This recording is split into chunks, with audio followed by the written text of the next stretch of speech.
Okay, so Elijah, we got together, and now, see, that's already unfair. well, we decided we had to do something, so we got together and we got you a little something. What? Yep, we got you a little something. So here, this is to you, and just follow the directions, or otherwise you'll screw it up. All right, card 1. It says, "The oak tree, a message of encouragement. A mighty wind blew night and day. It stole the oak tree's leaves away, then snapped its boughs and pulled its bark, until the oak was tired and stark. But still the oak tree held its ground, while other trees fell all around." Oh, Jesus, it's long. "The weary wind gave up and spoke. 'How can you still be standing, oak?' The oak tree said, 'I know that you can break every branch of mine in two, carry every leaf away, shake my limbs and make me sway. But I have roots stretched in the earth, growing stronger since my birth. You'll never touch them, for you see they are the deepest part of me.' Until today I wasn't sure of just how much I could endure. But now I've found, with thanks to you, I'm stronger than I ever knew. Especially now, try to remember that you're stronger than any problem you encounter or any disappointment life will bring. Thinking of you, believing in you, caring for you. Elijah, the wind and I are sorry for busting your bark. Your perseverance in the face of adversity is tremendous." Oh, love you. You get it? I do. That's Okay. good. That's good. You understand what we're sorry for, right? Yeah, what's about to happen on this podcast?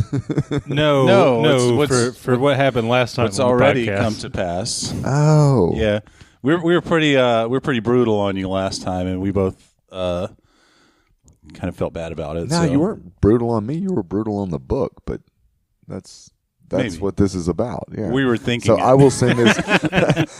I will pass this on to Christopher Moore. Yeah, please do. Okay, so now that's sweet, Ansel. I appreciate that. And Dylan, You're you welcome. didn't sign it, so. Well, that's why there's a card too. Oh, okay. How do I close this damn thing now? It's an X. It's a card. You just Yeah. fold it shut. Oh, yeah. Okay, card 2. Life isn't fair. You didn't cause this. You don't deserve this. You simply have to get through this. And I know you will, because I know you, with an exclamation point. Roses are red. I give 0 fucks. I love you, man, but lamb still sucks. Dylan Crowder. Amen. Yeah, whatever. You guys didn't even read it. It's fine. Hey, All all right. That's nice. That's very nice of you. And then the third one? Should I open the third It's a one? photo of a present It's we not got a photo. for you. It's an actual Oh thing. wait, yeah. No, it's Lenny subs. Oh, you guys got me some hot pepper relish. Oh, nice. We were told that you like this hot pepper relish. I love Lenny's hot pepper relish. That's There you go. I relish it.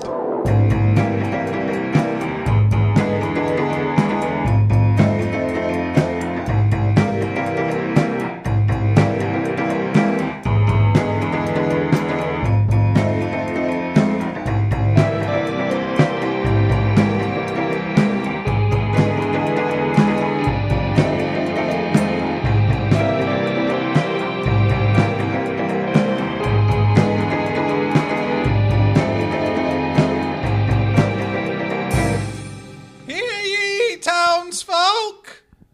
Dylan of House Crowder, son of Jerry Dale, first of his name, subverter of the medium, holder of the conch, and warden of the podcast. that is, sir. Very good, very good. Welcome everybody. It is Book Club, bi-weekly podcast where we club a book. Sometimes, Usually. right off the I top. get the subverter of the medium now. There you go. That makes sense. So I did a thing, and it was my selection for the book, and I selected season 1 of the TV show Game of Thrones. Game of Thrones! Thrones. And I just kind of want to explain myself why I selected that. If you had listened to the episode where we clubbed Color of Magic, this is the last book I picked, Elijah said some egregious things about never watching it or never reading it. And, you know, isolating himself from the genre. Yes. So, yeah. So part of that is the reason why I chose season 1 of Game of Thrones. The reason I chose the TV show instead of the book is because the books, one, they're very long, you know, as typical of certain fantasy novels, very wordy. Also, the show at this point has surpassed the books. And I actually legitly don't believe the books will ever be finished. And I wouldn't want to get y'all started on a book series that possibly will never be done. So, yeah, it's a combination of the two. I didn't think that we could read the book, A Game of Thrones, within 2 weeks, get it clubbed, as well as George R.R. Martin's probably never finishing the series. So that's that. That's so, a guys, pretty bold prediction there, Dylan. Thank you. you. Really don't think he'll finish it? Well, before we go any further, y'all introduce yourselves and give us your first impressions of the book. Okay, well, you've been introduced already. You are Dylan Crowder, subverter of the medium.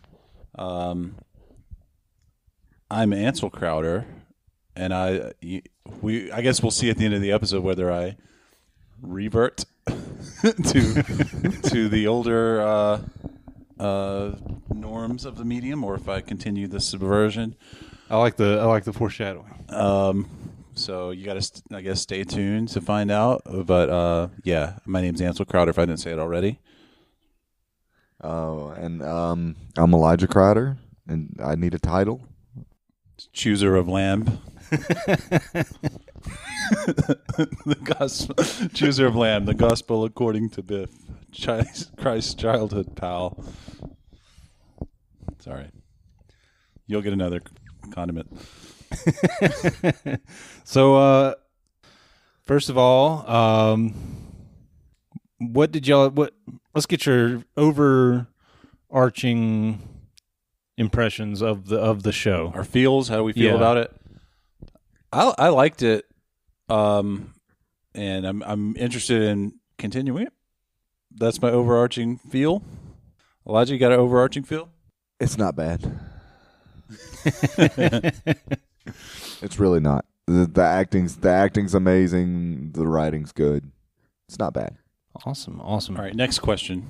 That's really all I had. I just wanted y'all to watch it. No, I do want to know that, one thing another reason I forgot to mention this at the top, that I wanted you guys to watch this was because, you pretty much can't exist online without receiving spoilers for this show. Yep. I want to know how much of it you have had spoiled for you, because I got the impression that neither of you really had any of it spoiled. Yeah, I knew Ned Stark was going to die, because it was Sean Bean, and I just knew. No, I knew that somehow just from cultural osmosis, I guess, and I also that's the term that we've used in the past. Yeah, yes. we that's a term I picked up through cultural osmosis. This friend of the show. See, I didn't know that, but I mean, I think online etiquette has advanced to the point that people don't spoil stuff probably like they used to. Either that, or I just don't pay attention to people, or maybe I've muted or blocked people who spoil stuff. I don't know, but none of it was spoiled for me. I knew that it was like lead characters die all the time. That's sort of the reputation this show has, that if you don't want to get too attached to any character because they're probably not going to be around. That's all I knew. I don't think it's so much of like cultural rudeness or anything as far as spoiling goes. I just think it's so ubiquitous. A conversation about it could come up in any sort of comment chain or anything online. Yeah, but no, it wasn't spoiled for me. But I didn't want to see that character die because that was a solid dude, and I was pretty sad. Well, I mean, it's kind of like it solidifies Joffrey as the bastard that you get to hate. And since you mentioned Joffrey, like the one thing that I hate in movies and TV shows is bad child actors. And I think the children, especially in episode 1, the actors do a pretty damn good job for being, when you think that, these are just kids acting. Joffrey in particular, like he, in the subsequent seasons, he really, really shines as a, like it's he hard wouldn't be a kid actor anymore. It's like if he's already like. He's got to be pushing 20. like he's already teenager, a tween. yeah. So like by season 3, can't really call him a. Yeah, I guess no. What season are they on? I guess. Like 8 or. Yeah, so he would be in his 20s by now. So not a child actor anymore. Well, I guess what's the cutoff? At what point are you not a child actor anymore? I don't know. I'm just arguing for the sake of arguing. I guess like when you start to cry that no one loves you anymore. But yeah, he does such a good job of playing someone like a total psychopath that you can really, really hate. Yeah. But that's the thing too. Like I didn't like I wanted to like go on to the subsequent seasons, go ahead and watch it, but I didn't want It to like bleed over into your knowledge. So we're talking about exactly. I didn't want the further character development to change my impression of season 1, because I can tell that it's going to be one of those shows where the heroes are deeply flawed, and the villains they have qualities where you can sort of empathize with them. Right. So yeah, that's why I didn't want to watch later seasons, but I totally wanted to. Like I'm really eager to watch it. You might say that I'm thronesing to watch it. You get it? I do, like jonesing. Yeah, but thronesing. Yeah. I think you just coined a new term. Perhaps. Unless you pick that up from cultural osmosis. No, but I'm done. I don't have anything funny to say for the rest of the episode. Okay, that's good. Well done. Y'all have any favorite characters, least favorite characters? Who's the guy that teaches her the sword fighting? That is Sirio Farrell. Yeah, guy's pretty cool. Yeah, he was my favorite character, and I was he probably died. They didn't say for sure, but I'm guessing like he had a wooden sword, and the other guys had armor and real steel. Mm-hmm. And so yeah, I don't think he survived, which made me sad. But he was my favorite for sure. The other characters, besides Ned, I don't know of any other characters that I really liked. I mean, Jon Snow. How do you not like him as a character? A little too saucy. I don't know. He's just kind of saucy. He's a saucy little Aragorn. I don't know. He's interesting anyway. Ansel, you said something interesting about the heroes having a dark. What did you say? A darker. That you didn't want to look ahead because. Yeah, it sounds like I think I probably said flaws. Yeah. I think I read somewhere because I did a little digging around as well that was one of the things Mr. R.R. Martin wanted to interlace in his characters was this to get rid of this fantasy idea of good and evil, and to I guess project something more human, realistic. Yeah, yeah, that made me think too, Elijah. I did think of that, and you talked about Star Trek as being Federation good, everybody else bad, and you could say that about most stories of centuries past. And I think there's that's kind of the touchstone of modern entertainment is that all of the characters are, it's no more. It's like everything's like 50 Shades of Grey. I guess that's what that book's about. I don't know. Yeah, maybe we'll find out in the club. Perhaps. I think it's like for any story, you have to have conflict for it to be interesting. And I think the easiest way for it is to have good and evil battling it out, especially for like an epic story, something like Lord of the Rings, Star Trek, Star Wars, Game of Thrones.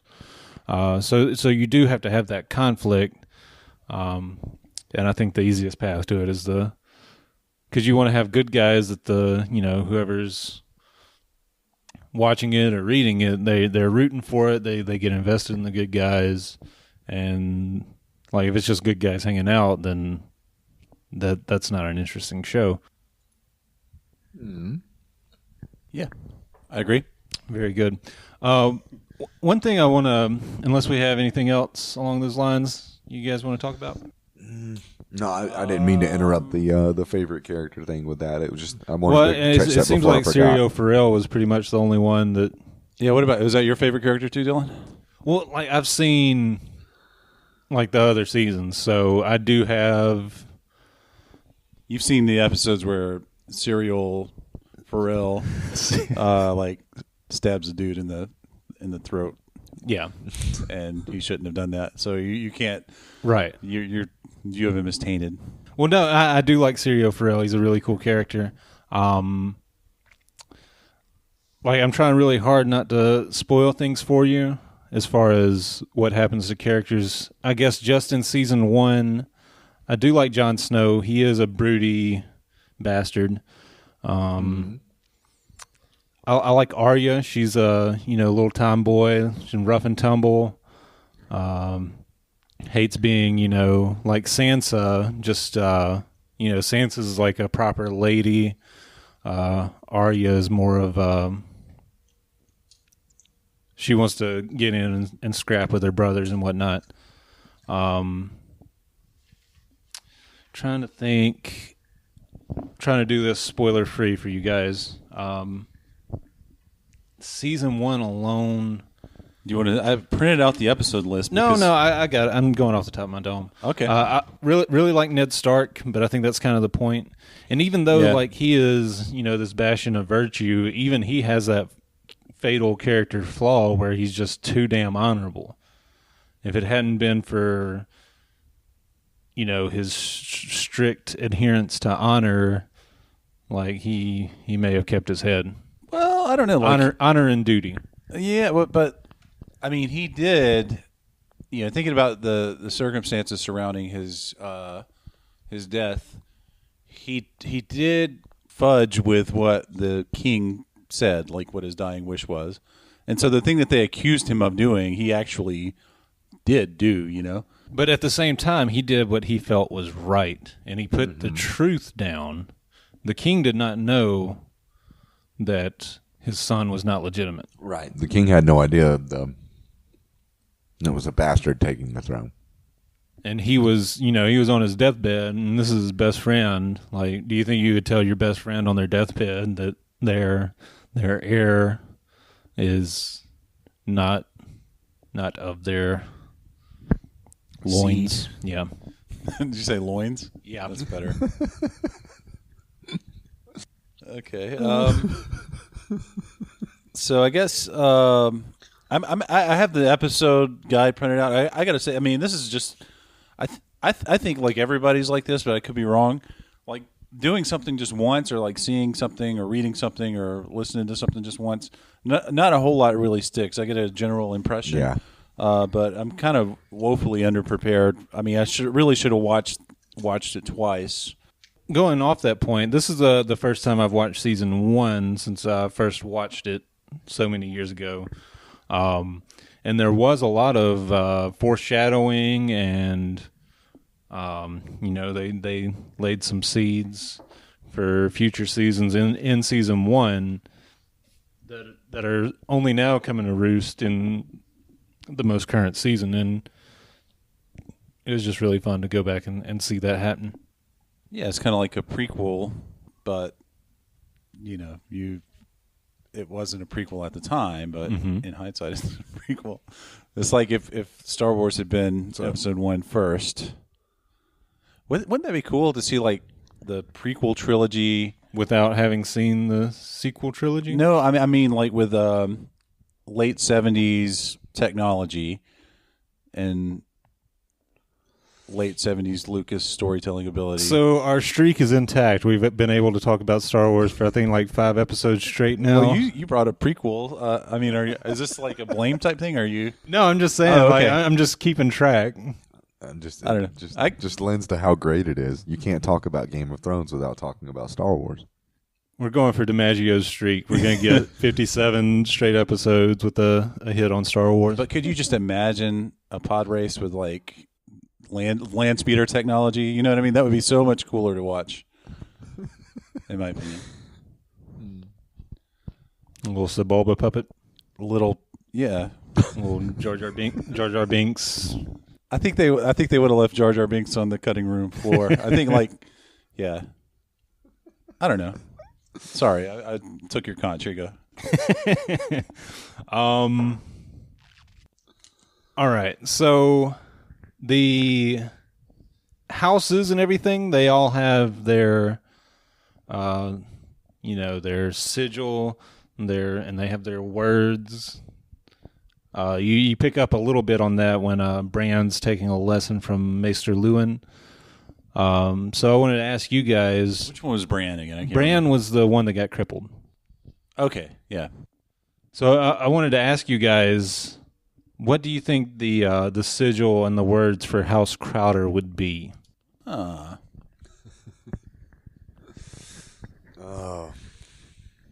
So what sort of beast would be on our banner? I would think it would have to be a deer, a stag. Well, that's already taken by the Baratheons, my dude. Well, then, hey, it's brutal out there. Game of Thrones. Take it from them. Yeah, I don't know. Just we ate so much deer hamburger growing up. I didn't eat that much deer hamburger, You but you were. You did. You just didn't know it. Maybe. Yeah. Deer jerky. We ate a lot of deer jerky one time. Deer jerky. I can't. I don't know. You got a better beast. Here. I can't think of any. I'm thinking of like raccoons, but just that's not really a good one for us, and I can't move past it. It's trash pandas. Yeah, but that's not really us at all. I don't know why I can't. I was thinking more along the lines of like, you say deer, like we ate a lot of deer, but what sort of beast embodies the spirit of what it means to be a Crowder? A bull. That's not bad. Maybe even a donkey. We do tend to be kind of stubborn people. Yeah. Yeah, I was thinking. I guess that's where I got the raccoon. Kind of like, I don't know if you've ever tried to. I thought that was a thing where like raccoons you could like chase them off or whatever. So like one time I had raccoons in my trash can. I went out and I had like a wiffle ball bat or something. I kept trying to poke them. And they got so pissed off at me, and they were about to like attack. And I was like, "Okay, why don't you enjoy your trash? I'm going to go back inside. Here, you can have this bat." But I don't know. I don't know why I thought that. But yeah, they're just kind of like bastards. And but we're not really like that. But I guess stubbornness. They're kind of stubborn. We're kind of stubborn, I guess. Or how about an owl? I don't know. How about an owl? See, I think that's what I would like it to be, but in reality, I think it's more of a mule. What about a whale? How about a whale? Whales, yo. Why whales? I don't know. I like whales. No, I totally get now where there's a. Do you guys listen to Hello from the Magic Tavern at all? I mean, Yes, Dylan, I know you I do. catch it occasionally. Yeah, but not a dedicated follower. Do but you yeah, know the characters they have on there from time to time? The twins that are very touchy feely with each other. Yes. no, I don't know them. I totally get where that comes from now. That's making fun of Game of Thrones because I think the name is even something really close to Lannister. Okay. Yep. Yeah. I don't know those characters, but Another thing, it really doesn't come through, I don't think, in the show, but also the Targaryens, Daenerys, the silver-haired woman that's with the horse people. Mm-hmm. oh yeah. Her family, they were also famous for dipping their wick in the family candle. I forgot about That's a gross analogy. It's like a horrible phrase. I like that character. Whose name? What's her name? Daenerys Targaryen. Daenerys. She was cool. She's one of those ones I'm sure I'm going to hate later, but I liked her situation, and it's a shame that her baby come out all scaled and tailed and fanged and danged. But yeah, it's. I was incredulous. I was like, you got to show us the witch lady. She was like, I was like, I don't believe that's what happened. Like, you show us the baby. They never showed it, so I don't know. You think there might be something going on there? Like she stole the baby, and I think it's old Chekhov's gun yet again. I think later we're gonna see little old Targaryen. Is that what you said? Targaryen. Yeah, I think she named the child Rhaego, maybe. Yeah, it's like right. Well, I guess if you don't know, then that's not going to happen. You know what I'm saying? No, the child's name is definitely Rhaego. Okay, well, maybe it does happen. I don't know. One thing I want to, while we're talking about that character and that set of stories, like one thing that the show did a little bit too much of, and Ansel and I watched a few episodes together. The foreshadowing with the dragon eggs was just absolutely over the top. Yeah. Like, she got these dragon eggs as a gift, and then like every other scene after that she was involved with, like the camera slowly panned to the 3 dragon eggs just idly sitting by, you know, inert. They're stones basically at this point. Well, I mean, I think I sent you. I finished it on my own, and I think I sent you a message like, I can't believe the dragons hatched or whatever. I kind of like that. That they keep the fantasy edge of it down though until that. I mean, you've got the zombie walkers, whatever they were called, the ones that were killed in the north.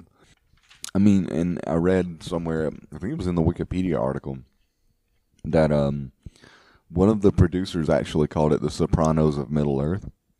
And I haven't seen the Sopranos. Yeah, neither have I. So, I haven't either. I mean, I know like it's cutthroat mob stuff, family killing people. Well, so that that does make a little bit of sense. Well, I mean, I think both are very Dune in their scope of these grand families after the throne in this case, or the mob money in the other case, or whatever. Or the spice in Dune. Yeah, but I mean the political intrigue was right up there on par with that, and I think that's what I mean. I kind of went into it with the fantasy rip-off stuff, and it really is a kind of a new thing, and I think it is new because it focuses more on the suspense and the drama than it does on the fantasy aspect of it. And so the dragons hatching at the end, you know it's coming, because even if you don't know it's coming, it's got to. There's not a whole lot of fantasy otherwise in it. Yeah, and that's kind of related. One of the things that I picked up on this rewatch that I had misremembered slightly. I thought it was a lot more action-packed, but there was a lot of talking and scheming, not a whole lot of battles and stuff, but maybe my viewing of the subsequent seasons kind of carried over, because they ramp up the action a little bit. There is definitely war coming to Westeros. And winter too. Does winter actually arrive? Or are they just... They say winter's coming. You're not going to tell me? You gotta watch it and find out. Well, it, all right. it does. Here's another thing. As far as you mentioned winter coming, and you mentioned, Elijah, the fantasy aspects of it. One of the things that really bothers me, both the books and the TV show, is this, like, the seasons are irregular. Like, they don't know how long a summer is going to be and how long until winter comes. Mm-hmm. And it's just physically impossible for that to happen. Well, I mean, there are gods who control this stuff, right? Which I would argue is also Careful. I don't know if the gods control it or not. Like, it's never expressly stated what causes the weather. It's a Chinese hoax. But I mean, like, I imagine, like, even if the planet was tilted on its axis a certain amount and had a highly irregular orbit, there would still be some regularity in the seasons, right? I mean, Yes. they pray to these seven gods for seven brothers or whatever. I don't know about the Seven Brothers things, but Whatever it is. I don't know. Once you introduce that, then the gods can do whatever they want. But you never see the gods. You never hear from the gods in season 1, and also they introduced the Starks pray to those trees. Like that's a whole different god. That's not one of the seven gods. Oh, okay. They worship the old gods, and then the seven gods are the new gods. And they're, as you get on, like in the Eastern realms, there's other gods there as well. Okay. So it's not. It's kind of like our world, like where there's a lot of different religions, and it's not really clear if the humans have the religions right. Okay. Well, I'm just going to do like we do in our world. Like I'm going to do the same thing where like whatever I don't understand or don't know or don't quite follow, I'm just going to chalk it up to it's the gods. One thing I want to talk about right here is we've kind of beaten around it a little bit, the low fantasy setting of it, Elijah. Yeah. That's partly because it's heavily influenced by real-world events, namely the War of the Roses. Yes. And you being probably more familiar with history in general, did you pick up on that? And what do you know of the War of the Roses and how it relates to the Game of Thrones? No, to be completely honest, I did not pick up on that until I did some wiki digging later on. And what I know of the War of the Roses is that not Mary, Queen of Scots? I do not know. The only thing I remember about the War of the Roses, and this is from like 8th grade social studies, is like one of the families were the Lancasters. Is that right? That is correct. Which would be close to Lannister, I guess. But that's the only thing I remember. I don't even know if it had actual roses or not. I don't even know why it's called the War of the Roses. I mean, wasn't Danny Well, I think DeVito that was a in sigil of one of the houses. Like, and I think it was infighting within that house. Like, there was like a red rose and a white rose. Okay. And like they were fighting over a throne. Listeners, feel free to correct us. It's like the Bachelor. A little bit. Well, I've got it right here. The War of the Roses were a series of wars for control of the throne of England, fought between the two rival branches of the royal house of the Plantagenet. Okay, that sounds familiar. The House of Lancaster was associated with the red rose, and the House of York, or Stark, whose symbol was a white rose. So there you go. War of the Roses. There you go. The red and the white. It's very Alice in Wonderland as well. One thing I like a historical parallel that I found just doing some brief Googling is the Joffrey, the little crazy kid, is heavily based on Edward of Lancaster. He's the son of King Henry VI and Margaret of Anjou. He was rumored to be of illegitimate birth, and he was also rumored to be a bit crazy and was fond of, executing his enemies and waging war. And the ambassador of Milan said about this kid that though only 13 years of age, already talks of nothing but of cutting off heads or making war, as if he had everything in his hands, or was the god of battle, or the peaceful occupant of that throne. So there's you another parallel there. That's Joffrey. But I think that's mainly why the fantasy is kind of contained, because it does have that historical real world basis. Interesting. There was also a George Martin quote where I read where he said he basically just takes history, and I think the exact quote was he files the serial number off and dials the volume to 11. And so, yeah, it's heavily steeped in history. Other things that I found were sort of allegorical were, what do you call the Dovahkiin people? The horse masters. Dothraki. The Dovahkiin.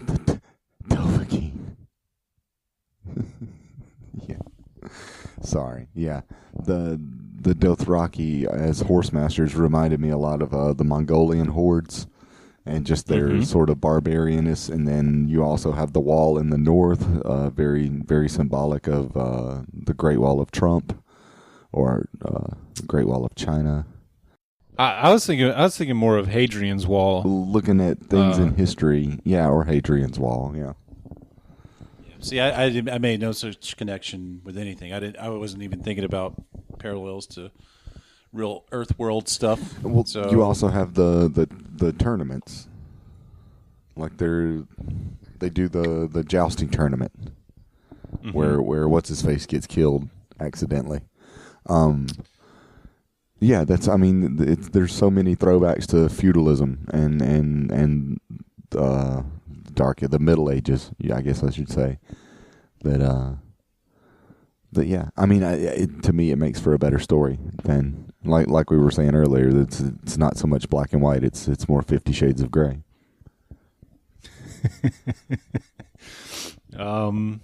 So I do want to ask. Ansel's kind of already stated. Elijah, do you plan to continue to watch Game of Thrones? I do not. You do not. I do not. Elaborate. Okay. All right. As I said in the beginning, it's not bad. Yeah. Yeah. I'm still a little bit peeved. I mean, you gave your reasons for why you said we would watch it and not read it, and fair enough. You know, it's long and may not ever be finished. I'd rather read it.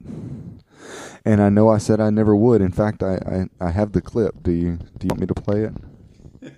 Yeah, go ahead and play All that. right, hold on please. just a second. Hold on. I'm going to highlight this. I'm going to put a star next to this episode. So, after we do read it and you love it, I'm going to play this clip and just kind of rub it in your face and say, "I told you so." It'll be kind of like a feast of crows, one might say. It would be like a feast of crows. Yeah, you would be. That's going to happen. It would be me eating a murder of crows. Well, all right, But it's not gonna happen because I'm not gonna read it. Okay, so there you go. There you go. Very, very nice. how's that crow taste? Not gonna happen because I'm never gonna read it. I'm not gonna watch it. And the Crow's not bad. It's really not. Yeah. Well, here's why I want to read it though. Hang on 1 second. Yeah. Like I don't blame you for that because I was the same way. Like when it first came out and first started getting popular, that's when I read the books because I was like, I want to read the books before I see the show. But now, knowing that the show has surpassed the books, and I like I said earlier, I really don't expect the books to be finished. That's why I did this instead of picking the book because, like, a story with no ending sucks balls. But here's my take on that though. From what I understand, I haven't read it, but from what I understand, season 1 does not differ much at all from book 1. Right. It is a very faithful adaptation. Okay, and then after that, the HBO producers were basically allowed free reign.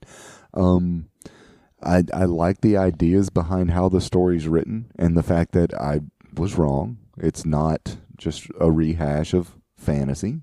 It's very historically based, and I dig that. So I want to read it. I don't want to see what the HBO producers really did with it. And if it ends up being crap and not finished, then so be it. But on the same token, I'm not chomping at the bit to go read it. It's I can respect that. Yeah, me on the other hand, I don't know. The books just seem too long. Like when I look at them, I'm like, and then also you're in a book club that requires you to read a book. Yeah, so you only have so much time to read. And I mean, I probably would read. I'm interested in it, but like you said, like the cultural phenomenon of Game of Thrones lies in the television show and not the novel, or what will soon be the novelization of a television show. So yeah, I'm going to go with the TV show. And to be fair, the rest of the seasons adhere to the books for the most part. It's kind of like the I don't know how familiar you guys are with the Harry Potter books and movies.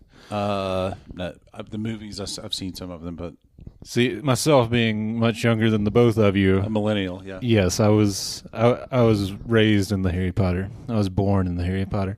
No, it's a lot like that. Like they omitted some things in the movies just for the sake of time, like and they were threads that didn't really go anywhere or weren't going to tie into the main overarching plot.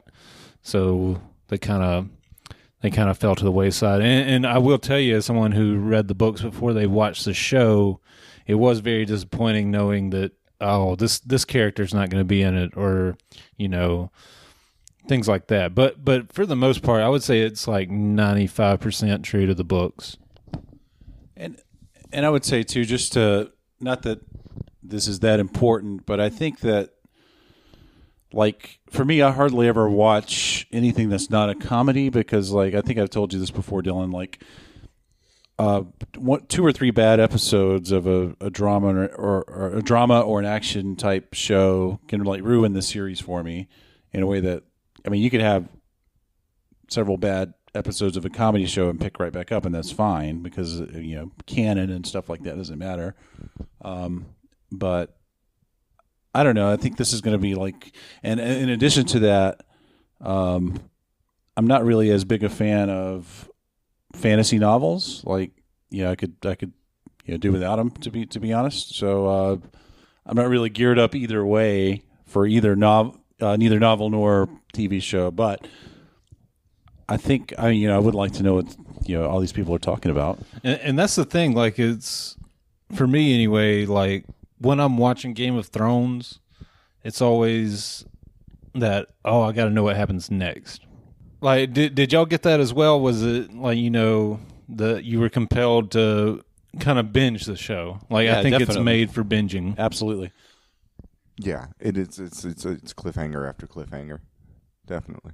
But I don't know. I was just thinking to myself, like, The Walking Dead is another thing where a lot of people are talking about it. But I have, like, no desire to, like, check that out. And maybe that goes back to the thing we were talking about last week where, like, I avoid or during Book Club, or I avoid scary stuff. It might have something to do with that. But I don't really have no interest whatsoever in getting into The Walking Dead. I'm right there with you. The Walking Dead, I've seen a couple episodes, and it's not my thing. Again, I'm the same. I'm right there with you. Horror is not my genre. On the other hand, fantasy is my genre. Yeah, that's your jam. Anything else that we forgot to cover vis-a-vis the Game of Thrones season 1? Any final thoughts before we get into ratings and the passing of the conch? I will say this. Do you guys know where the expression "a canary in a coal mine" comes from? Well, yeah, miners and coal mines that would actually carry canaries down in the mines with them because the canaries would die from, was it carbon? No, it's like if they struck a natural gas well. Right, and the canary would die. Right. Yeah, I'd heard that expression before, but I didn't know what it meant. And Mom and Dad set the record straight for me last night. That's pretty. I'm pretty stoked on that because I always assumed it was kind of like a diamond in the rough type thing, like a canary is Something beautiful Yeah. in an ugly place. where it has no business being. So I just I had no idea. Could also find diamonds in a coal mine. That's true. Yeah, that's true. Mm-hmm. But I had all these questions. It's like, well, when they smell it, you can smell natural gas. And Mom and Dad were explaining, no, they actually put that smell in from skunk oil into it. So people See, I didn't know that. Yeah, see, and I was like, well, when they see it, because I had always thought that natural gas was kind of like gasoline, where it was like liquid, but right at the point of Sublimation? Yeah, sublimation. Well, sublimation is going from solid to Vaporization, vapor, yeah. but like right at the point of vaporization. But it's not. It's in this gaseous state all the time, which like, and then I was like, well, how are they able to transmit it via pipeline? Because it seems like it would be ridiculously expensive. But yeah, I just learned all kinds of stuff about canaries and coal mines and natural gas, And that's my final thought. I mean, And that has nothing to do with Game of Thrones whatsoever. no, that's just okay. what- yeah. I thought you were going somewhere with that. Nope. but- I'm just. I thought I knew everything, and it turns out, hey, there's some stuff still left out there. No, I just. I don't know. I guess it challenged my assumptions, kind of like Game of Thrones challenged my. What I think is conventional. So there you go. Canary in a coal mine. So are you saying that's your rating? Yes. Oh, okay. I give Game of Thrones one canary and one coal mine, a living canary and one coal mine. Oh, very good. Now, Elijah, you got any final thoughts and a rating? I do. I'll try to roll them into one. I made some comments, and they weren't made in meanness of or in a hipster sort of fashion of not wanting to do any more fantasy stuff. I really wish we'd have read the book. I think I would have appreciated the book more because I still have this sort of aversion to Game of Thrones due to just the damn culture that's grown around it to the point that you can't, like you said, you can't go through life without seeing spoilers. Counterpoint. Yeah. You like Rick and Morty, don't you? Yeah, when I can see it, yeah. You love that Rick and Morty. Rick and Morty's funny. Sometimes. Rick Not and Morty always funny. fans are worse than Game of Thrones fans. Yeah, that's true. That's true too. But I'm not like them. But point taken. Another counterpoint, like, I wasn't there when Star Wars first came out, but I imagine, like... But you were when the prequels came out. Yes, I was. And that shit was everywhere as well. Like, I imagine it was kind of the same thing. Do you think that... Let's see... You were Elijah very, very young when the first Star Wars movie came out. Yeah, I do saw you the first remember film in theaters? Do you remember being a kid when that came out, and was it as culturally ubiquitous? I mean, now with the internet we're more connected and everything, so we see more of what people are talking about. And I imagine like Star Wars had that same media craze, the mania. I mean, to the point so that, they're still making movies today. There's conventions where people are dressing up. Like, it's this... Well, the thing with Star Wars that you've got to remember is that it wasn't so much a media craze as it was a marketing craze. The multimedia aspect wasn't there, and they weren't talking about it much on the nightly news, except when a new movie would be released. But I remember as a kid... Any other kid you saw on the playground had their Star Wars toys. I mean, that was the first big marketing or licensing, I guess I should say, merchandising. Lucasfilm did so well with the merchandising that, it really was. It was pervasive in everything. Everyone had Star Wars sheets and Star Wars curtains and, not so much media, more actual physical objects. Okay, so kind of to get to my point, do you think that if you were...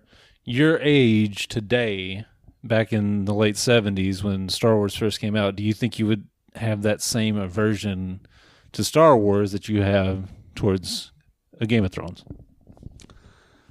Probably not.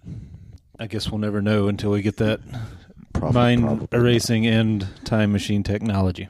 No. Well, I mean, I just a comment here.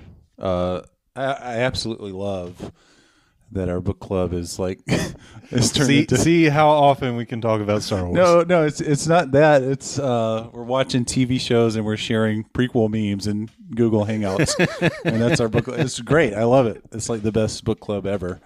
So, let's keep it up, guys.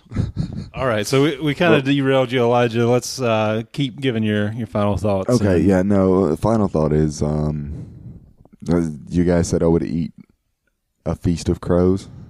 I don't see it as a feast. I think I had a brunch of crows, and that's my rating. Your rating is a brunch of crows. It's still a good fantasy title. It fits the template. It was. It was. I don't feel like I was completely what's the word? Unvindicated is not a word.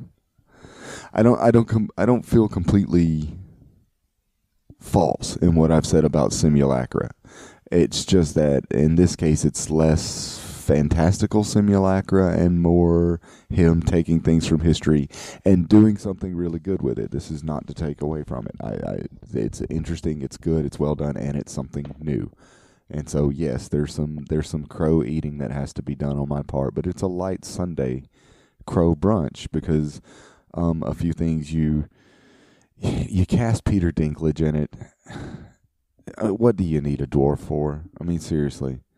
The character was written as a dwarf. Okay, well, at least he's the only one. I mean, and just happens Like to be realistic dwarf. He's not a hobbit. I appreciate right, that. yeah. But I mean, I don't know. I think it would be better off without dragons. I think it would be better off without magic at all. I'm just another comment. Peter Dinklage was awesome. Yeah, he's fantastic. amazing in it. He's great. Yeah, He's awesome. It's When we were talking about characters, like I forgot I thought completely about that about him. too. Like that's my favorite character in the whole series. well, I was surprised neither of you mentioned him. I mean, but he's kind of grating and coarse at the same time. Well, But I think funny and he's smart. he's the jaded Lannister who doesn't really have a dog in the game of Thrones. So your rating was a brunch of crows. A brunch of crow. Yeah. So I'm thinking maybe like a picture of a crow and a mimosa. Yeah. Yeah. Okay. Well, I was thinking like crows flying over and just 2 or 3 small breast of crow roasted on a plate or something like that. But yeah. I'm gonna slightly change my rating.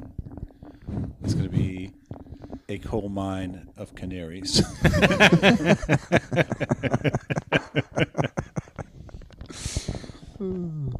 All right, Dylan. My rating, I'm a big fan. I was before. I wouldn't say I'm a bigger fan of the show now. The rating I'm going to give it is the king of television. I think it's the best TV show ever made. I really do. Beats Breaking Bad for me. That's a pretty lofty claim there. Yep. And still haven't watched that breaking either. my rule. I'm going beyond season 1 on that. Yeah, it's the king of television. The king of TV. It sits the Iron Throne of TV. Well, I do really. That makes me really want to watch it more. You got me Thronesing again. It just made me think. What do I think is the best TV show ever made? I don't know. So why did I say that out loud? Because that's good audio when you think about something for the first time. When you think about something out loud, yeah, and you don't have an answer for it. like there are things that I haven't seen that that could contest the king. Like I haven't seen The Wire. I've heard that's Yeah. Well, I mean, I watched Breaking Bad and I thought it was good and enjoyable, but not. Yeah, I don't know. It's just I don't know. I don't want to open that coal mine. Maybe next time you have the conch, maybe put a little Breaking Bad in the mix. Yeah, next time we pick a TV show to watch. I don't want it to become a thing where we pick TV shows. Like I do want this to be a book club. Yeah, I actually want that to be banned going forward. Well, yeah, that was a shocker when you I threw a curveball. No, you didn't. You threw a bowling ball. It's like you're playing baseball and you rolled a bowling ball. No, you were that coach who like took the bag off the mound with a powder bag or whatever. Yeah, he's like, a minor league coach for the Braves. Threw it like a grenade. That's what you just did. But yeah, like I said, I don't want to become a theme. It is book adjacent. It's based on books. I don't think it was tenable to do a book in the club. I might have been wrong, and I don't know. I don't regret it. I can't say I'll never do it again, but we'll see. I'm not opposed to having other media in the club. Like comic books and graphic novels, something like that could be club acceptable.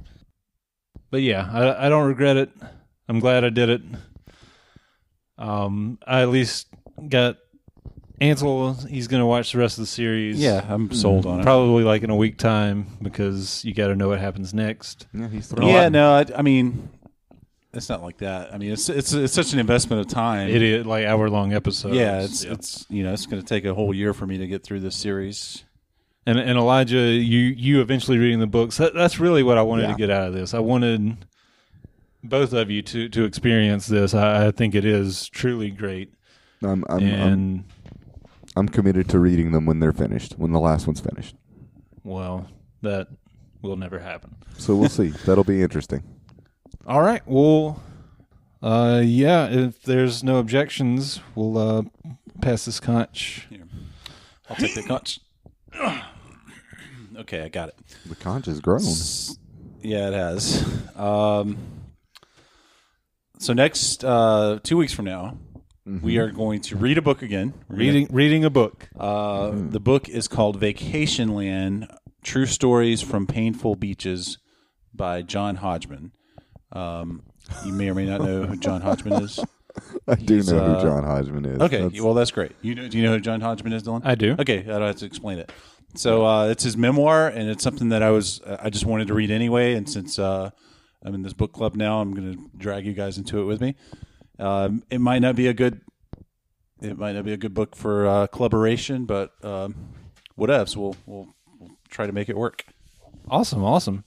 I'm excited. I'm a fan of John Hodgman. John Hodgman's pretty damn sweet. So, well, yes, and I will read this book. I will not audiobook it. I will read it. You have my vow. Okay, Elijah, can I get a blood oath? Yeah. Cross my heart. Awesome. Well, thank you for joining us. You've been listening to Book Club. Book Club! Book Club! You can find us on the internet at Book Clubcast. Just kind of search for that. You'll find us. One thing I want to ask you to do, if you enjoyed the show, go into the Apple Podcast is what they're calling it now. It's separate from iTunes, Apple Podcast. Go there, look us up. Give us you know how we do the ratings with the wacky symbols and whatnot. Give the podcast a rating and kind of explain it. Tell us what you think. And yeah, that'd be great. Thank you for listening. You guys got anything else to add? That's it. No, we're good. You can find us on Reddit, r/bookclubcast. Yeah, and discuss books with us or TV shows as send questions, personal, no question, too personal. Talk about what Dylan likes to eat the most. Yeah. No, that's not happening. But yeah, thank you for listening. It's been great, and we'll catch you in 2 weeks. See you guys later. Bye-bye.